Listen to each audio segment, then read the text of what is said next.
बिस्मिल्लाहिर्रहमानिर्रहीम। ख़वातीन हज़रात, आज की इस वीडियो में आपको एक ऐसा कमाल का नुस्खा बताने वाला हूँ।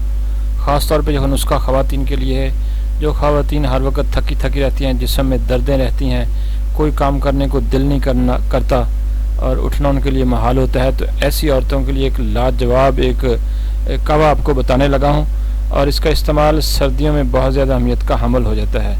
तो मुख्तसर सर उसका दोस्तों सुन लीजिए। जी तो नाज़रीन, नुस्खा इंतहाई ज़बरदस्त है ख़वातीन के लिए। ख़ास तौर पे आपने 2 अदद लौंग लेने हैं, दालचीनी का एक आधा इंच का टुकड़ा लें और अदरक का एक छोटा सा पीस।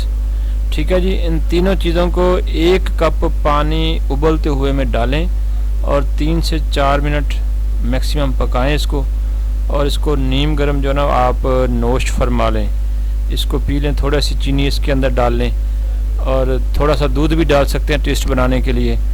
तो ऐसा ये लाजवाब नुस्खा है, 1 हफ्ते के इस्तेमाल से आपके जिस्म से थकावट ही ख़त्म हो जाएगी। आपकी हड्डियां बेकरार रहती हैं, जब कोई काम करने को दिल नहीं करता, तो इंशाल्लाह इस नुस्खे की मदद से आप का काम करने को दिल करेगा और असाब के अंदर थकावट भी नहीं आएगी। इसके साथ साथ ख़वातीन को चाहिए कि वो चटपटी चीज़ें और जो चावल हैं वो उनका इस्तेमाल कम से कम करें, क्योंकि ये ऐसी चीज़ें हैं, चावल ख़ास तौर पे जो है ना जिस्म में थकावट और दर्दें पैदा करते हैं, ज़रूरत से ज़्यादा चावल खाना। तो सर्दियों में इस नुस्खे की अहमियत बहुत ज़्यादा बढ़ जाती है। इसका एक ज़बरदस्त फ़ायदा ये भी है कि आपको सर्दी भी कम महसूस होगी। अभी आगे जो है ना वो सर्दी शुरू होने वाली है। ठीक है जी, ये 15 सितंबर के से बाद जो है ये नुस्खा इस्तेमाल करना आपके लिए ज़्यादा फ़ायदेमंद है।